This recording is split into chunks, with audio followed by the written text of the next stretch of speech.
Good morning everyone and welcome back to the channel. চ্যানেলের title দেখে নিশ্চয়ই বুঝে গেছেন আমরা আজকে আবার কেন চলে এসেছি এয়ারপোর্টে। নাকি আমরা চলে যাব এখান থেকে দুবাই ভায়া এমিরেটসের ফ্লাইট। তবে আমরা গেট দিয়ে ঢুকলাম, মানে ফ্রন্ট গেট দিয়ে। এরপরে চলে যাচ্ছে এমিরেটসের কাউন্টারে, ব্যাগেজ ড্রপ করব অ্যান্ড দিয়ে সেখান থেকে চেক ইন করে ইমিগ্রেশন করে দিয়ে দেখা হচ্ছে ভেতরে। তো এখন যাওয়া যাক ব্যাগেজ ড্রপে।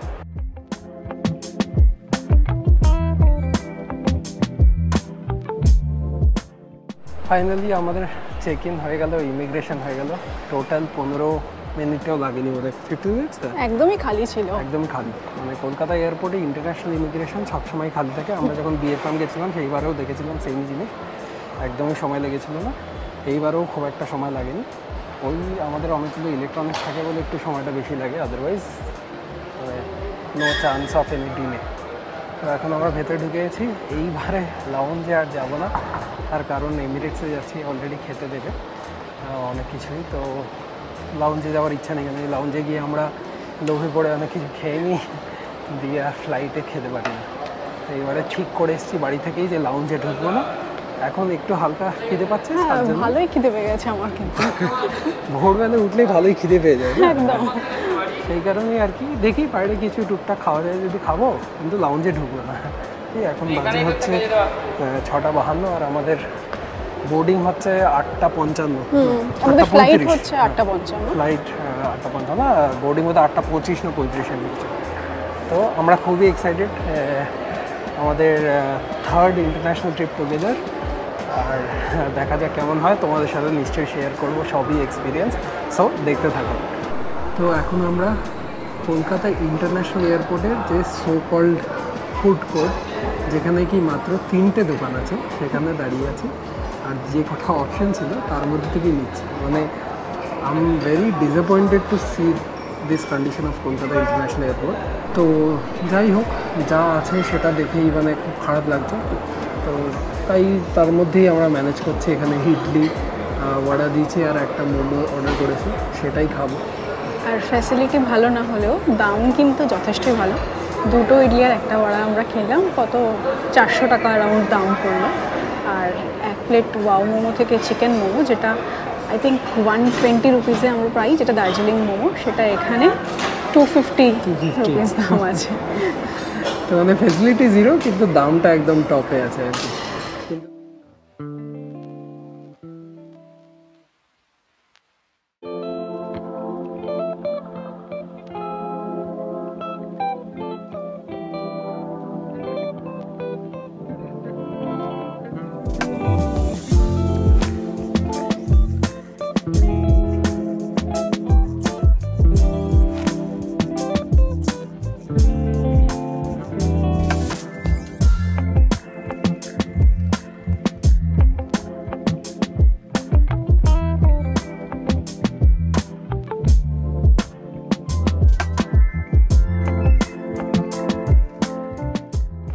আমরা এখন ফাইনালি বোর্ড করে নিয়েছি। আর বোর্ডিং করার পর এখানে এখন মানে সিটে বসেছি। এখানে একটা ব্ল্যাঙ্কেট দিয়েছে, হেডফোন দিয়েছে, এই যে হেডফোন, আর এখানে ব্ল্যাঙ্কেট। তো শুনেছি নাকি এখানে এসি খুব চিল করে দেয়, তাই জন্য ওদের ব্ল্যাঙ্কেট দেয় এর সাথে। মেঘদীপা তো জাস্ট হাফ টি শার্ট পরে চলে এসছে। যাই হোক, এখন তাহলে দেখি কতক্ষণ লাগে বোর্ড করতে। বিশাল বড় ফ্লাইট, বিশাল বড়, অ্যান্ড প্রচুর লোক, অলমোস্ট ফুল।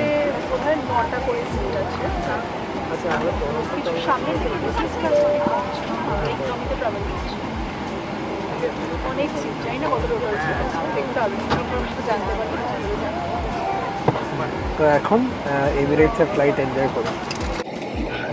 যেমনটা দেখতে পাচ্ছেন, এমিরেটসের পুরো এন্টারটেনমেন্ট সিস্টেম আছে এখানে, ফোনস वगैरह সব কিছু। আর এখন যেই সেফটি ইনস্ট্রাকশনগুলো সেগুলো এখন দেওয়া হচ্ছে আরবিক ভাষায়।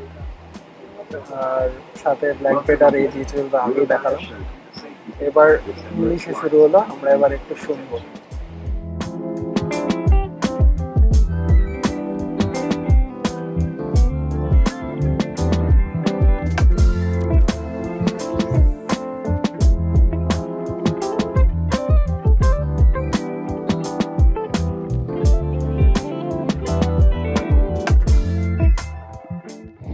আচ্ছা, আমরা একটা জিনিস শুনেছিলাম যে এমিরেটসে মানে ওরা ছবি তুলে দেয়, পোলারয়েড ছবি, যেগুলো ইনস্ট্যান্ট ছবিগুলো যেগুলো হয় সেগুলো দেয় just for creating the experience for passengers.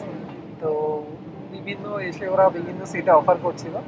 তো আমি মোটামুটি প্রায় যেচে পড়ে বললাম যে আমাদের একটা ছবি তুলে দাও, কেন কি এটা একটা মেমোরি হয়ে থাকবে। তো আমি আপনাদের ছবিটা দেখাচ্ছি। এই কার্ডের মধ্যে করে ছবিটা দিয়েছে, আর দেখুন সেই পুরোনো দিনের পোলারয়েড ছবির মতো খুবই সুন্দর একটা ছবি তুলে দিয়েছে, একটা কার্ডের মধ্যে দিয়েছে। মানে এই বলে না এমিরেটস একটা এক্সপিরিয়েন্স, তো এইটাও পার্ট অফ দ্য এক্সপিরিয়েন্স। তো ফ্লাইটে হয়ে গেছে অলমোস্ট 1 ঘন্টার উপর, 1 ঘন্টা, আর এখনো 3 ঘন্টা 42 মিনিট বাকি। আমরা এখানে এন্টারটেনমেন্ট সিস্টেমের অ্যাভেটার দেখতে শুরু করেছিলাম, ওয়ে অফ ওয়াটারটা। তো এত বোরিং লাগছে যে বন্ধ করে দিয়েছি, দিয়ে সেই গল্প করতে করতে খাবার চলে আসলাম। আর এখানে দুটো অপশান ছিল, ছানার ডালনা আর ফিশ কারি, তার সাথে বিভিন্ন জিনিস ভাতটা। তো আমি দেখিয়ে দিচ্ছি কি আমরা এখানে এমিরেটসে আমাদেরকে খেতে দেওয়া হয়েছে। আর ছানার ডালনা কথাটা বলতে এখানকার এয়ার হোস্টেসের অবস্থা খারাপ হয়ে গেছিল। তো যাই হোক, চেষ্টা করে যাচ্ছে, খুবই ভালো সার্ভিস আর কি। তো একবার চট করে দেখে নিন যে কি আমরা খাচ্ছি আজকে ফ্লাইটে। তো এইটা হচ্ছে রাইস আর তার সাথে ফিশ কারি। এখানে একটা ব্রেড আছে, এখানে বাটার সস বিভিন্ন রকমের সব আছে। ওইদিকে একটা কেশর চমচম আছে, আর কিছু বিনস আছে, আর জলের বোতল, অ্যান্ড বাকি একটা বোধহয় কাজুর প্যাকেটও আছে। তো এই ছিল আমাদের ব্রেকফাস্ট না লাঞ্চ। এখন আমরা লাঞ্চ করব।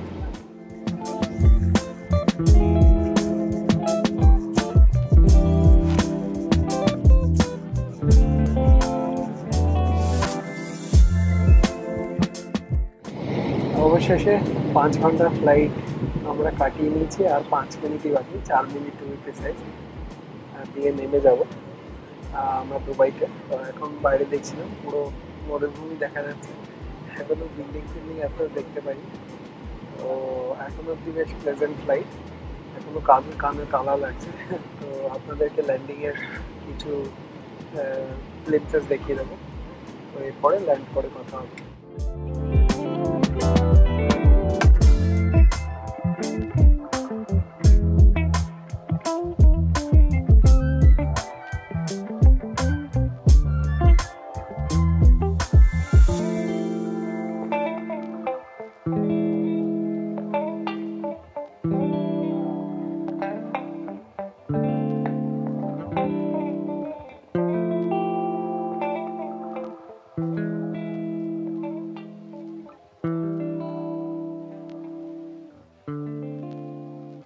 আমরা এখন লিফটে উঠে গেছি অ্যান্ড যাচ্ছি ব্যাগেজ রিক্লেমের দিকে। এখানে একটু হাঁটতে হয়, যেমন কি সব অনেকটাই বড়, তাই অনেকেই হাঁটতে হয়। তাই এখন যাচ্ছি ব্যাগেজ রিক্লেমের দিকে। দেখি ট্রেনে উঠতে হয়, আমি শুনেছি যে এখানে মেট্রোতে উঠতে হয়। তো দেখি মেট্রোতে যদি উঠতে হয় তাহলে উঠবো। হ্যাঁ, অ্যাকচুয়ালি সামনে আমি দেখতে পাচ্ছি মেট্রোর লাইন করা আছে। তো দুবাই এয়ারপোর্টে এমনি এয়ারপোর্টের ভেতরেই মেট্রো আছে, তো যেখানে আপনাদেরকে নামাবে সেখান থেকে মেট্রো করে আপনাকে যেতে হবে ব্যাগেজ রিক্লেমের ওখানে। তো এটা একটা বেশি ইন্টারেস্টিং ব্যাপার। তো এখন যাচ্ছি আমরা ব্যাগেজ রিক্লেমের দিকে।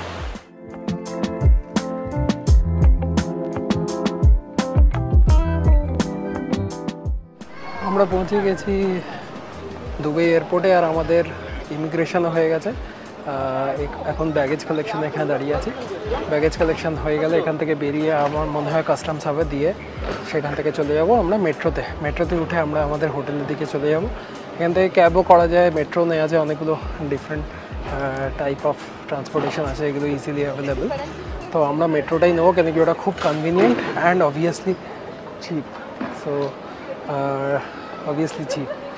সো এখন ব্যাগেজ কালেকশন হলে তারপরে দেখি যে কাস্টমসে কতক্ষণ দাঁড়াতে হয়, নাকি দাঁড়াতে হয়ই না।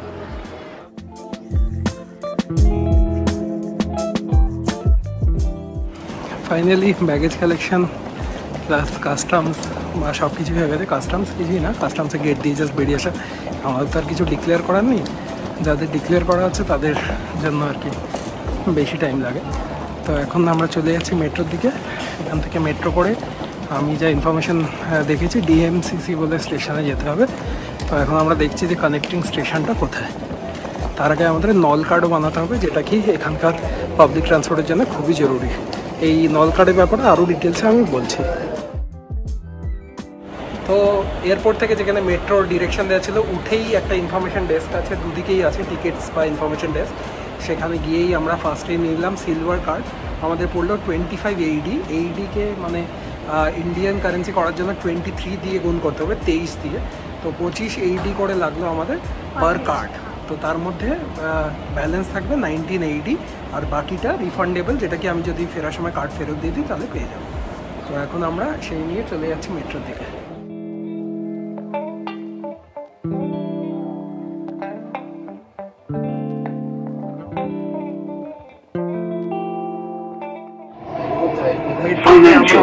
বসে আছি আর আমরা এখন পৌঁছে গেছি ওয়ার্ল্ড ট্রেড সেন্টার স্টেশনে।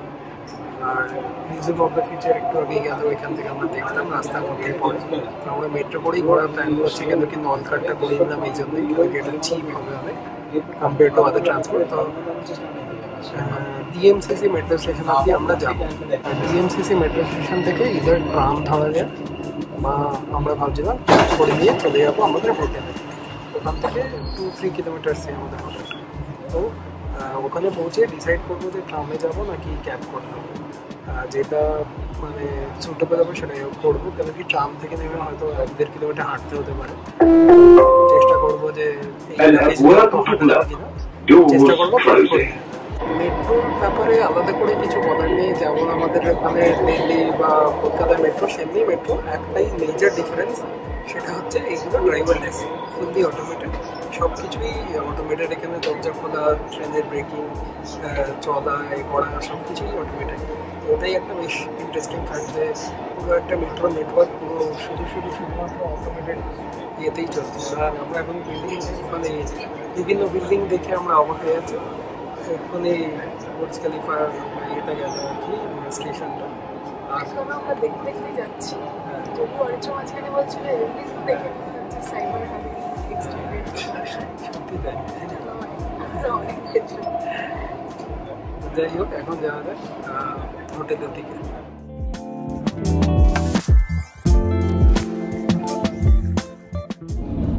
ডিএমসিসি মেট্রো স্টেশন থেকে নেমে আমরা এখন উবেরে উঠে গেছি। এখানকার একটা ইয়ে গাড়ি দিয়েছে, লেক্সাস গাড়ি দিয়েছে, তাতে আমরা দুজনে বসে গেছি কমফোর্টেবলি। খুব সুন্দর গাড়ি, আর এই এরিয়াটা খুব সুন্দর। আমরা সব দেখতে দেখতে যাচ্ছি আশেপাশে, বিভিন্ন হোটেলস বগেরা এখানে আছে। আর দুবাই মারিনা পুরো ওই জায়গাটা খুব সুন্দর। অনেক মানে বেশ দামি দামি গাড়ি দেখলাম অলরেডি, 3-4টে স্পট করে ফেলেছি সুপার কার্স।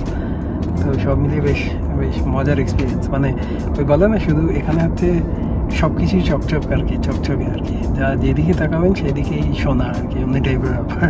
তো এখন হোটেলের দিকে যাচ্ছে। তো আমরা এখন চলে এসেছি দুবাইতে আমাদের ফার্স্ট ডেতে, যেটা হচ্ছে হিলটন দুবাই জুমেরা। এটা জুমেরা বিচের একদম কাছে, বিচ ফেসিং। আর এখান থেকে আরও মানে বাইরের ভিউটা খুবই সুন্দর, সেটা আস্তে আস্তে তোমাদের দেখাবো। প্রথমে একটু রুম ট্যুরটা দিয়ে নিই।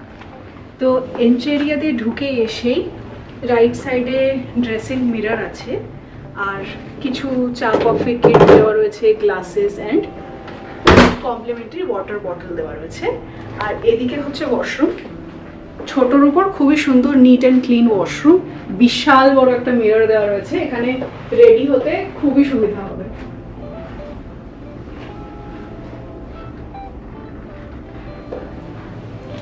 ওয়াশরুম থেকে বেরিয়ে আরো যদি আসো তাহলে এই সাইডে দেওয়া রয়েছে লাগেজ রাখার জায়গা। আমাদের লাগেজগুলো এখন এখানে রাখা রয়েছে।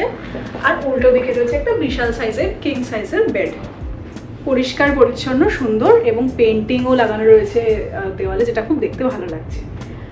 আর একটু এগিয়ে এসে একটা বিশাল বড় টিভি রয়েছে এদিকে, আগেন যেটা আমরা দেখবো না, কিন্তু এখানে অরিত্রর নাম দেখাচ্ছে, ওয়েদার ইনফরমেশন, আরও এদের যা যা অ্যামিনিটিস অ্যান্ড সার্ভিসেস রয়েছে সেগুলো এখানে ডিসপ্লে করা রয়েছে। আর তলায় কিছু স্টোরেজ ক্যাবিনেটসও রয়েছে। এগিয়ে এসে একটা ওয়ার্কিং ডেস্ক রয়েছে, আর ডেস্কের এখানেও আগেন আরেকটা বড় মিরর রয়েছে। এখানে আমরা এখন আমাদের এই ব্যাগ ট্যাগগুলোকে রেখেছি। এখানে ইন্টারকম আছে আর নোটবুক পেন এইসব দেওয়া রয়েছে। এখানেও দেখছি ইন্টারকম, আচ্ছা দুটো ইন্টারকম আছে, ওয়াও নাইস। আর এখানে একটা ছোট সিটিং এরিয়া আছে, দুটো সোফা দেওয়া রয়েছে। আর বাইরে হচ্ছে most amazing part of this room, যেটা হচ্ছে একটা ব্যালকনি। তো আমরা যে টাইপের রুম বুক করেছিলাম তাতে ব্যালকনিটা অপশনাল ছিল। তো আমরা এখন যখন এলাম রিসেপশনে যিনি ছিলেন তাকে বললাম যে যদি ব্যালকনিওয়ালা রুম পাওয়া যায় তাহলে খুব ভালো হয়। তো মানে ভালো ছিল কি একটা রুম অ্যাভেলেবেল ছিল ব্যালকনিওয়ালা, তো আমাদের উনি ওটা অ্যালট করে দিয়েছেন। তো ব্যালকনিটা দেখা যায়। ব্যালকনিতে বেরিয়ে এসে খুবই সুন্দর ভিউটা দূর থেকে, যেমন দুবাইয়ের সিটি স্কাইলাইনটা দেখা যাচ্ছে ঠিক তেমনি দুবাই মেরিনা এরিয়াটাও খুবই ভালোভাবে দেখা যাচ্ছে। আর আরেকটা জিনিস যেটা খুব ভালোভাবে দেখা যাচ্ছে সেটা হচ্ছে দুবাই আই, যেটা কি লন্ডন আই এর মতন করে বানানো হয়েছে। যদিও আই থিঙ্ক এটা এখন অপারেশনাল না, বাট দেখতে কিন্তু খুবই ভালো লাগছে। আর মেরিনার জলে দেখতে পাচ্ছি বিভিন্ন রকমের ওয়াটার অ্যাক্টিভিটি চলছে। তো এখানে বসে আমরা কিছুটা সময় ইজিলি স্পেন্ড করতে পারি। এখানে সিটিং এরিয়াও দেওয়া রয়েছে। তো সব মিলিয়ে বেশ ভালোই রুমটা, এবং আমাদের যথেষ্টই পছন্দ হয়েছে। তো এই ছিল রুম ট্যুর। দুপুরবেলা আমরা এখানেই লাঞ্চ সেরে নিয়েছিলাম, লাঞ্চ না কাইন্ড অফ লাঞ্চ বলতে পারেন, স্ন্যাক্স প্লাস লাঞ্চ দিয়ে। এখন আমাদের প্ল্যান হচ্ছে এখান থেকে চলে যাব আমরা দুবাই হারবারে। সেখানে আমাদের আজকে রাতের দুবাই মেরিনা ক্রুজ আছে বুকড, তো সেখানে যাব। তো আমরা অলরেডি একটা ক্যাব বুক করে দিয়েছি। এখানে করিম অ্যাপ বলে একটা অ্যাপ চলে, যেখানে আপনি ক্যাব বা অর্ডারস পেমেন্ট সব কিছু করতে পারেন, মানে আমাদের উবেরের মতো। তো সেটা বুক করেছি, সেখান থেকে এখানকার লোকাল ট্যাক্সি একটা বুক করেছি। সে মেসেজ করেছে যে আসছে। তো আমরা এখন এই হিলটনের লবিতে ওয়েট করছি। তো ক্যাব আসলেই চলে যাব দুবাই হারবারে। এই যে ইয়টগুলো পরপর দাঁড়িয়ে আছে দেখতে পাচ্ছেন, এটা হচ্ছে দুবাই হারবার। এখানে দেখুন লাইন দিয়ে পরপর অনেকগুলো ইয়ট দাঁড়িয়ে আছে, মানে প্রচুর ইয়ট।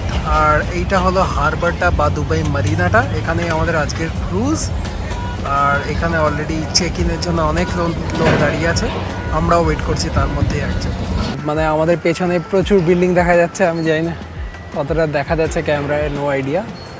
এখানে এসে আমরা অনেকক্ষণ অনেক রকমের ছবি তুললাম আর ওয়েট করছি। এখন 7:45-এ বোর্ডিং শুরু হবে, এখন 7:20 বাজে।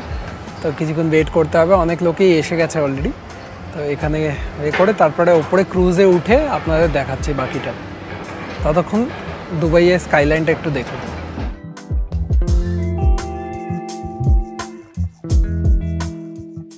এগুলো হচ্ছে ট্র্যাডিশনাল ধাও, এমনি পরপর লাইন দিয়ে রাখা আছে। এটাতেই একটা আমরা যাচ্ছি, আমাদেরটার নাম হচ্ছে ওশান এক্সপ্রেস। তো এখন দেখি গিয়ে কোনটা আমাদের, ঠিক বুঝতে পারছি না। সবকটা দিয়ে ট্যুর দুবাই লেখা আছে, নিশ্চয়ই ওশান এক্সপ্রেসে কোনটায় লেখা আছে, গিয়ে খুঁজতে হবে। এই হলো আমাদের ধাও ক্রুজ আজকের জন্য। এখানে লাইন লেগে গেছে, সবাই যাচ্ছে। এই যে মেঘদীপাও যাচ্ছে, এখানে করে চলে যেতে হবে এই ক্রুজে। এখানে প্রথমে দিয়ে দিচ্ছে ওয়েলকাম ড্রিঙ্কস, আর এন্ট্রান্সের মুখেই ওয়েলকাম ড্রিঙ্কস নিয়ে আমরা এগিয়ে যাবো। আমরা এখন এসে বসে গেছি ক্রুজে, যেমনটা দেখতে পাচ্ছেন। একটা টেবিলে আমাদেরকে বসিয়ে দিয়েছে দুজনকে, আর একটা লোক এসে সব টেবিলে ঘুরে ঘুরে ছবি তুলছিল, মানে মোটামুটি জোরজার করে একটা, মানে প্রি ওয়েডিং শ্যুট তো করাই, এই পোস্ট ওয়েডিং শ্যুটই করিয়ে দিচ্ছে, বলেও দিচ্ছে কি কি পোজে দাঁড়াতে হবে। আমি তো সবসময় ভালো পোজ দিই, দীপাকে শিখিয়ে দিতে হবে। যাই হোক, এখন আমরা ওয়েট করছি কি কি করা এর দেখি।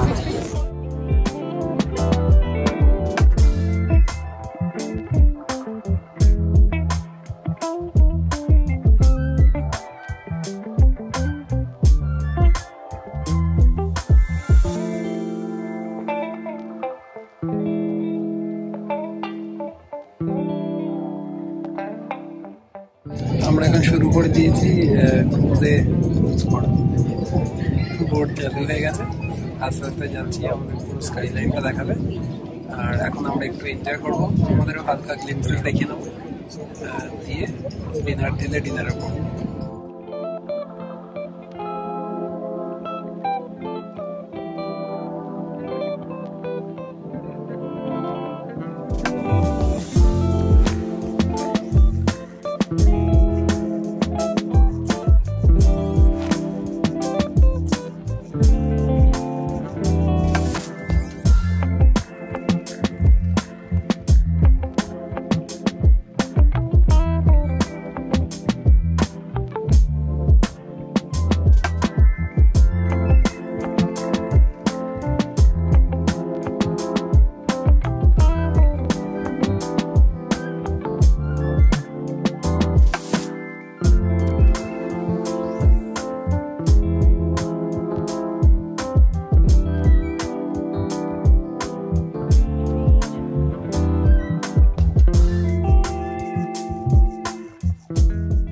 আমাদের ডিনার তো শুরু হয়ে গেছে আর আমরা এই তামাকের নিচে মানে বিভিন্ন বিল্ডিংয়ের নিচে চলে এসেছি। এদিকে যেদিকে তাকাবেন শুধু বিল্ডিংস বিল্ডিংস, এখানে একজন খাবার নিচ্ছে আর সব বিল্ডিংয়ের নিচে আমরা খাচ্ছি।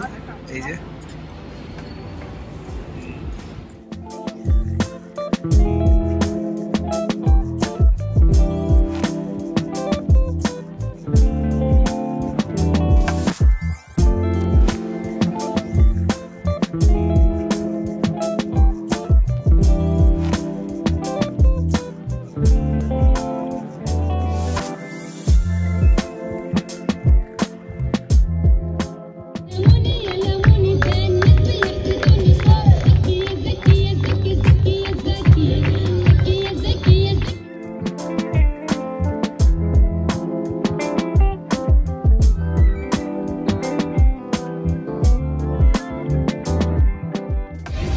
আমরা এখন ক্রুজ থেকে নেমে গেছি আর ফেরত চলে যাচ্ছি আমাদের হোটেলের দিকে। এখান থেকে বেরিয়ে ক্যাবটা বুক করতে হবে।